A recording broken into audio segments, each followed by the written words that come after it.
at Earth's Call, I was in a conversation telling a story, and Chip wanted me to share that with you guys. So when that slide comes up, some of you might recognize this person.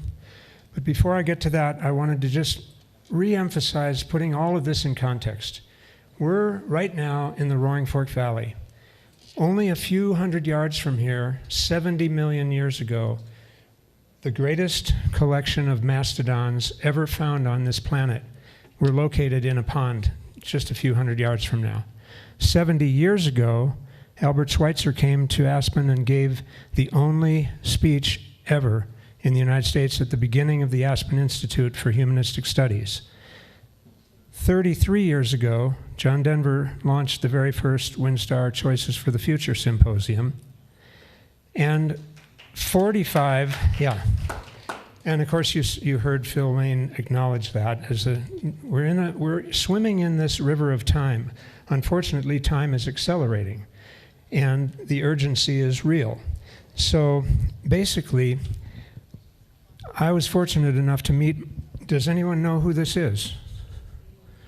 And if any of you are, if she's your heroine, I have a few pictures of the one on the right with that cane. And I was 23 years old, and it was 45 years ago.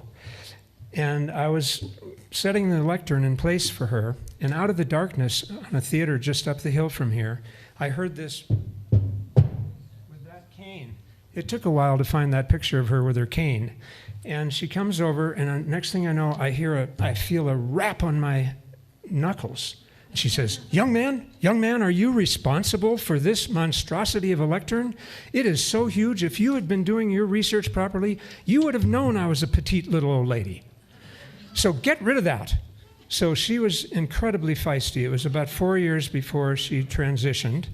And she was in Snowmass Village to speak to the Life Sciences Subcommittee of the National Life Sciences in Space Subcommittee of the National Academy of Sciences, and her topic was the future colonization of the universe. She read these guys the riot act and said, if anybody leaves this audience mumbling under their breath, that dumb old lady didn't have any idea what she was talking about. You don't get away with that. You come to me and you tell me what you disagreed with in my presentation. So you can get an idea of how hard she hit my knuckles. Now, after her talk, this is 1973, a wonderful young Earth Mama in a granny dress went to Margaret Mead and said she was in overwhelm because, remember, it was the beginning of Earth Day. Complete overwhelm, and she said, Margaret, I'm so fearful of my future. Where do we begin? What can we do? Well, Margaret, and I was listening and trying to keep the little hippie girl away from Margaret Mead. She slams her cane down. I had to move my foot quickly. She says, young lady, you decide what you care about profoundly and deeply, and we're going to begin. The young gal says, where do we begin? And that's when she says, everywhere at once. You find people that care about what you care about, and just get busy and work your little buns off. So thank you for indulging that story. But, you know, we're as a reminder, she told the National Academy, we are land mammals, we are social beings, and we live through stories. So let's think about what are the stories we're creating today. Okay, now it's my pleasure to introduce yet another friend, and that is, on our program, you'll find Aaron Perry. He's the founder and director of Why on Earth.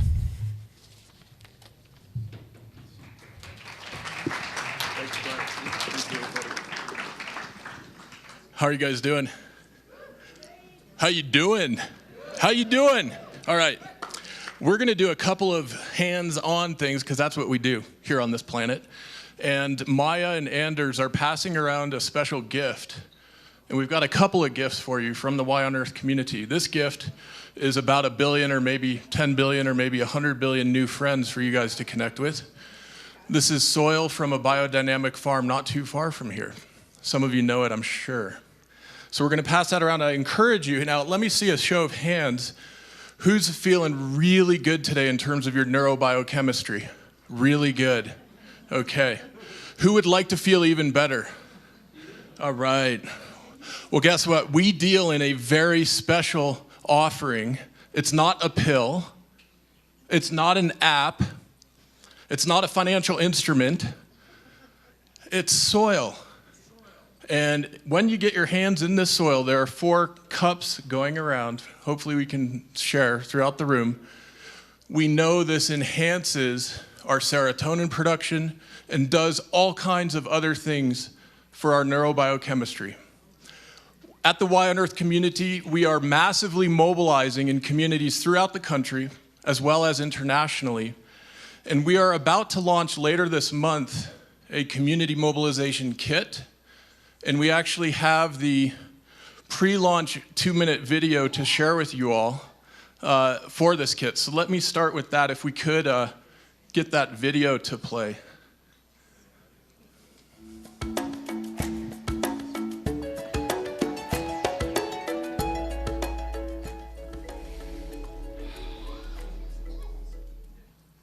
Join us.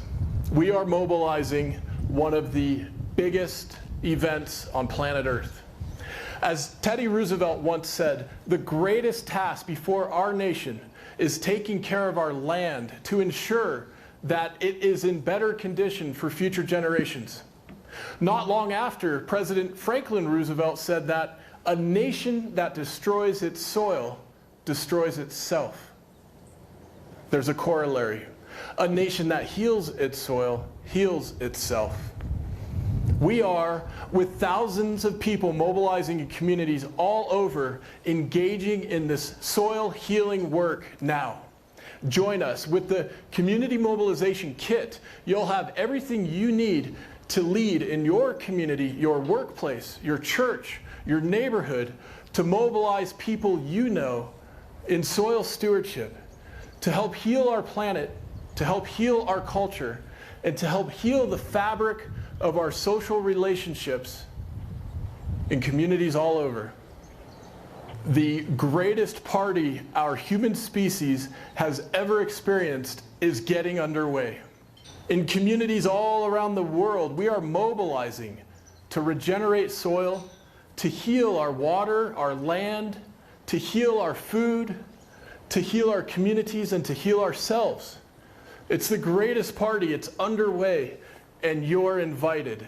Join us and get the Community Mobilization Kit to get started.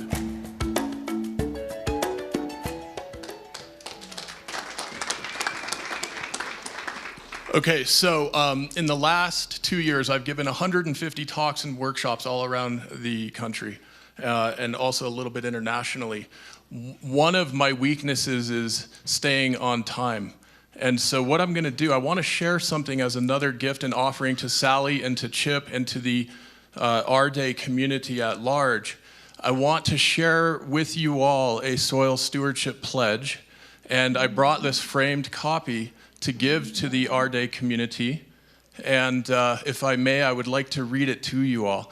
And Sally, if we want to have people sign this as they wish, that's one thing we could do. It's for you guys to do with it as you wish.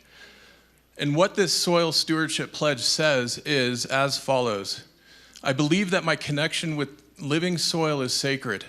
I promise to be a faithful steward of soil and thus of Mother Earth through my direct interactions with soil, as well as the indirect influences of my personal choices and consumer demand.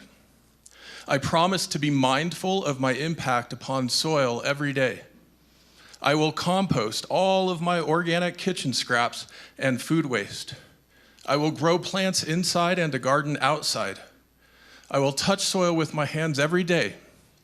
I will gently and joyfully encourage others to join our Soil Stewardship Guild. I will do all that I can to establish living soil installations at home, at work, and elsewhere in my community. I understand that soil building is a powerful way to reverse climate change. I understand that healthy, vibrant soil is key to nourishing food and clean water. I know that our existence as humans is dependent on soil. I vow to be an excellent steward and help others to do the same. So this is a gift for you, Sally, and for the AREDAY community.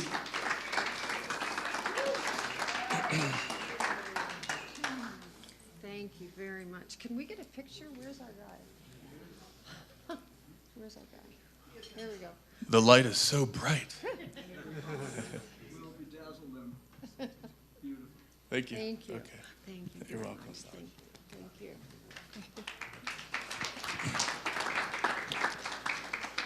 And now for a 30-minute PowerPoint condensed into 6. All right, so what we're doing is community mobilization for soil stewardship, for climate action, and to cultivate a culture of kindness.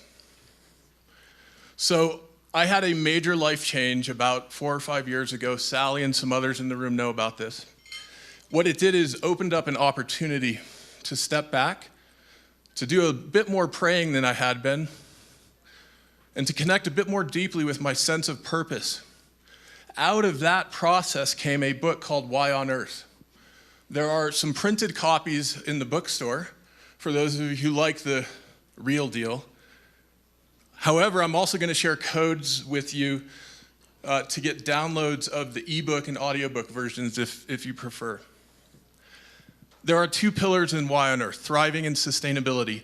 And it's really about connecting the dots between improving our own quality of life, regardless of our backgrounds, and thereby also enhancing the stewardship, the regeneration, and the sustainability of our shared planet. The other reason I ended up writing this book is because of these 2 people right up here. A couple of the most beautiful and intelligent young folks I know, who happen also to be my kids. And these are Hunter and Osha, so I'll explain a little more about that in a moment. My dear friend, childhood buddy, Brad Lidge, who any of you Phillies fans or baseball fans in the audience? Do we have a couple, maybe? Yes? Okay. 2008 World Series winning pitch. Lights out Lidge. So he and I founded the Why on Earth community together with a few other friends of ours, Katie Garces, Artem Nikolkov. And what we're doing is we're mobilizing communities all over to accomplish 5 key things: decarbonizing energy, recarbonizing soil, detoxifying our environs, detoxifying our homes, and regenerating ecosystems. The priority in all of that is healing our culture. One of the ways we do cultural healing work is by sharing biodynamic soil stewardship experiences with people of all ages. We do this with school kids, we do this with university students, and we do this with grown-ups at every stage of life. What we do when we connect with the biodynamic soil is connect with the living microbiome. That is the reason we're alive. How many of us are farmers? Okay. At the end of this, you're all going to raise your hands. Here's why. Let's see you put one hand on your heart, one hand on your belly. Our own free will and accord. Our will and our heart. Guess what resides there and elsewhere? Billions of organisms. Billions of non-human organisms. We each have a farm. We're each farming organisms every day. This is part of the healing work that we're doing. And of course, this slide is especially here for Sally. When we do this kind of work, we are also helping one of the biggest systemic challenges we face, which is brain health, which is the emotional, cognitive performance of our mind-body continuum, which is absolutely dependent on the microbiome. Those of us who get into this kind of work eventually have to end up asking, where does the body end and the mind begin? There's no boundary. You can clap to that. I didn't make that up either. You know, one of the other things, we're working in conservative evangelical communities. We're working in Rotary and other fraternal organizations. We're working in universities. We work with Jesuits. We work with all kinds of different folks.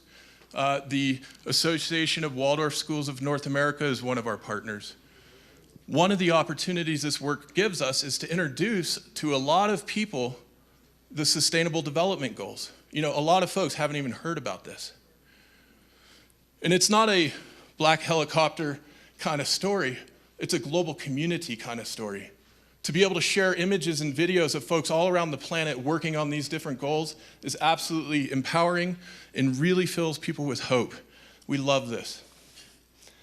Why are we doing this? Can you read that?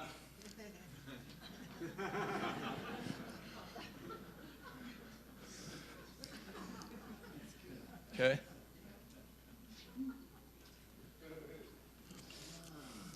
One of our old friends, Bill, forgetting his last name, he liked to say it's the economy, stupid, right? I prefer the word silly. It's the public. In democratic societies in particular, it's the public. We have to take those additional uncomfortable steps of reaching out to communities, perhaps that don't immediately agree with our top 5 talking points, to take that risk, to share. And I'll share with you all that as a young kid and into my high school years, I abhorred public speaking. This is not my idea of fun. I'd rather hang out in some of these little forest patches out here, to be honest. But I want to hang out in forest patches for a long time to come. And I want my kids and my grandkids to do the same. So I'm up here doing this. Because the future truly is in our hands. The degree to which we can connect with other humans, the degree to which we can introduce other humans to the power of the microbiome, holy smokes, we get to create an absolutely beautiful future together in short order. So we're just getting started with the Y on Earth community.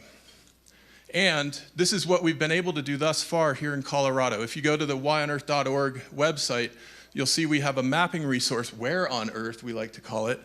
And this is what we're doing in Colorado already. Here's what we're doing in the United States already. And here are our growing international connections with ambassadors, podcast guests, and others mobilizing on multiple continents. We are leveraging digital media. You may recognize a few faces on here. This is our videocast podcast series, Stewardship and Sustainability. Hunter is also one of the guests thus far. In the coming weeks, you'll probably see many more familiar faces on the show. We are also training and educating ambassadors to do this, to make that uncomfortable step of getting in front of people, inviting people and engaging people to participate in biodynamic soil activation experiences, and to help get on the path of healing and regeneration. When we talk about leadership, we necessarily talk about public speaking. We talk about words, the power of words. We talk about 4 keywords in terms of etymology. Oikos, home. We get economy and ecology. Wele, well-being, also where we get the word wealth. Humus, Latin, humus, humor, humility, humanity. Humus means soil. They all go together. And finally, it's really fun in the faith communities to get into some Hebrew with Adamah, the creation story, creating humanity, Adam or Adam, from the soil, the Adamah. Here are some of our sponsors. We just got a Google ad grant. We're mobilizing even more digitally in that way. Here's our upcoming fall tour 2019. Love to collaborate with you if you're out in that direction. 2020, we're going nationwide. Already, collaboration discussions are underway. Here's our Community Mobilization Kit. The code, AREDAY, gets you a 50% discount on that and any of our other digital book products. However, if you want to get any of the digital products for free, just use the code EarthDay, which works every day.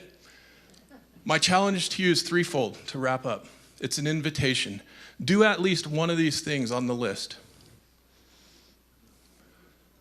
Number 1. Number 2, take those steps to enhance your own neurobiochemistry and healing. For me, that meant to quit drinking 18 months ago. That was what it meant for me, right? I'm sharing that because this is the kind of work we need to do personally to engage the leadership efficacy that our world needs right now. Number 3, cultivate that love in the grocery store line, in traffic, wherever you are. Cultivate that love. It turns out it might just be the force driving life on the planet after all. Thank you.